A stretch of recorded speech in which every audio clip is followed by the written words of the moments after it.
महाप्रभु से बोलने लगे, गौरांग महाप्रभु से, कि ये मुझे तो बेटे वापस आए हैं।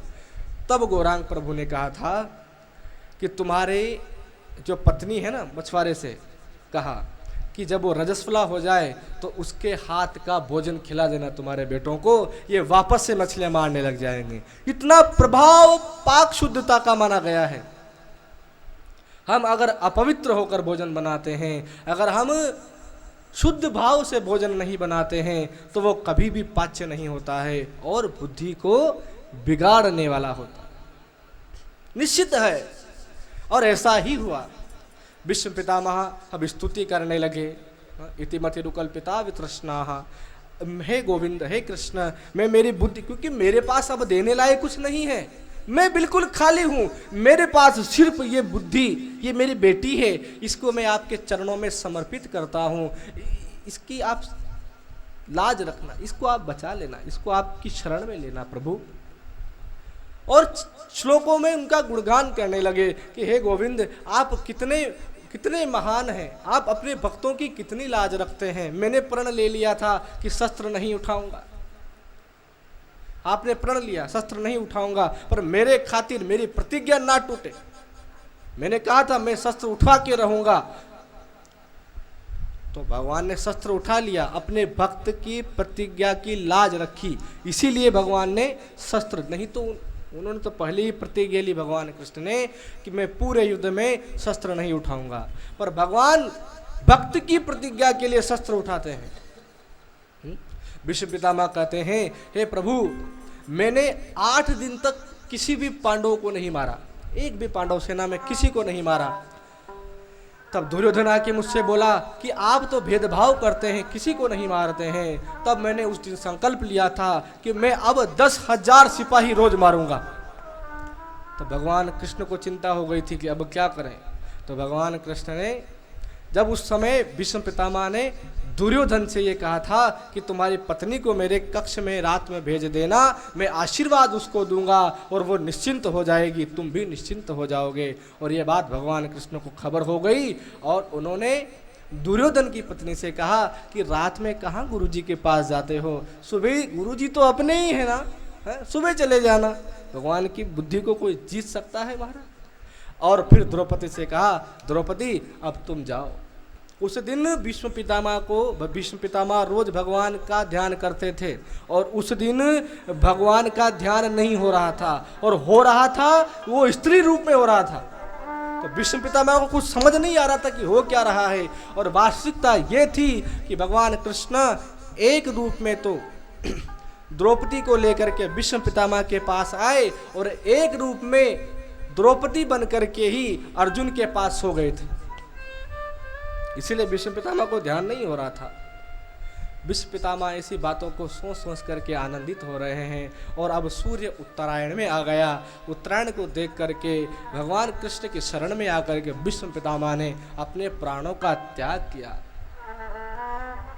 बोले बाल कृष्ण लाल की। इसके बाद भगवान कृष्ण अपने द्वारिका की ओर गमन करते हैं, वहां जाते हैं और वहां द्वारिका में भगवान का भव्य स्वागत हो रहा है महाराज। ढोल नगाड़े बजने लगे। स्वागतम कृष्ण सुस्वागतम कृष्ण स्वागतम कृष्ण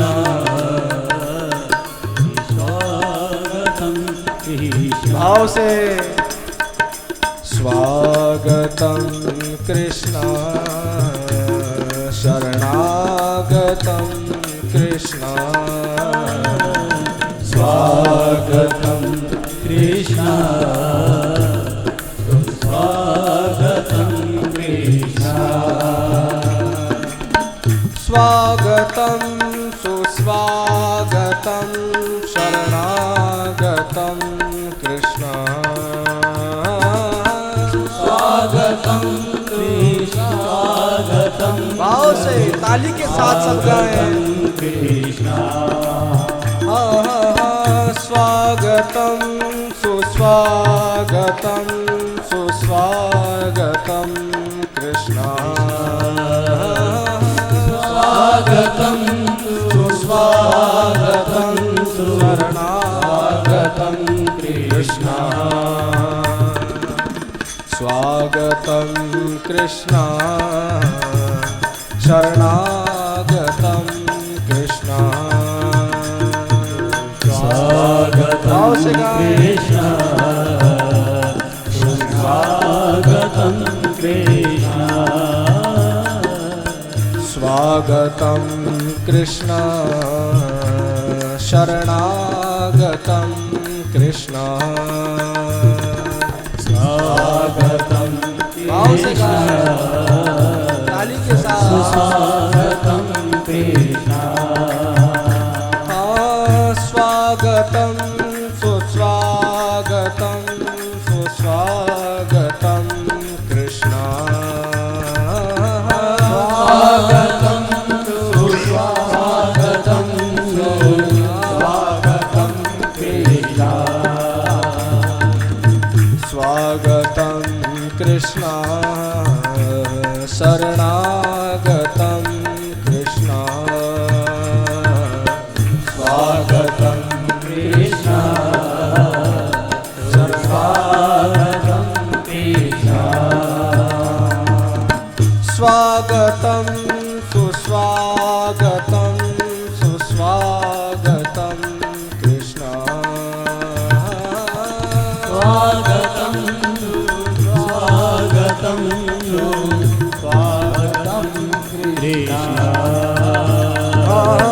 स्वागतं सुस्वागतं शरणागतं कृष्ण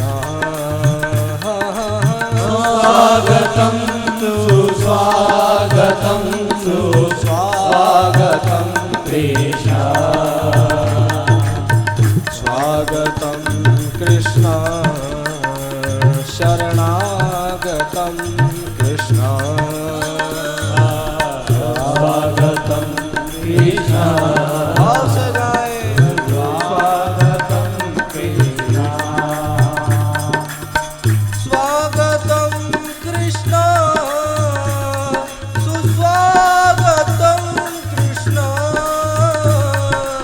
स्वागतं भाव से स्वागतं कृष्ण स्वागतं कृष्ण शरणागतं कृष्ण भाव से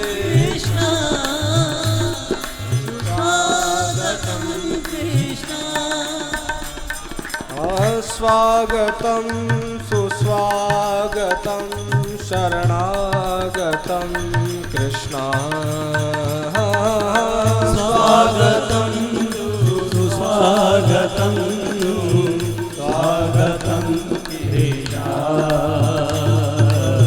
स्वागतं कृष्ण शरणागतं कृष्ण स्वागतं कृष्ण शरणागतं कृष्ण स्वागतं कृष्ण सुस्वागतं कृष्ण सुस्वागतं कृष्ण सुस्वागतं कृष्ण सुस्वागतं कृष्ण। भगवान का भव्य स्वागत द्वारिका में, और द्वारिका में जैसे फिर से प्राण आ गए हों। हाँ?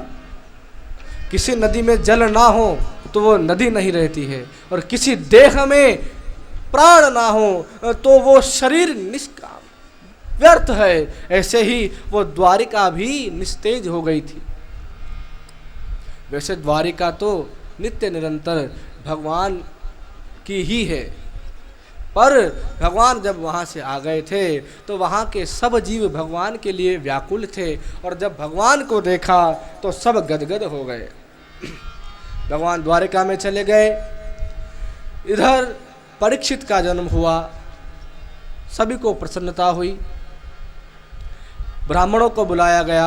ब्राह्मणों ने भविष्यवाणी किया है, ज्योतिष को देख करके ये कहा कि यह बालक इक्ष्वाकु के समान प्रजा को पालने वाला होगा, दशरथ नंदन राम के समान यह ब्राह्मणों का भक्त होगा, शिवी के समान यह दाता होगा, प्रहलाद के समान यह भगवान का भक्त होगा, और बलि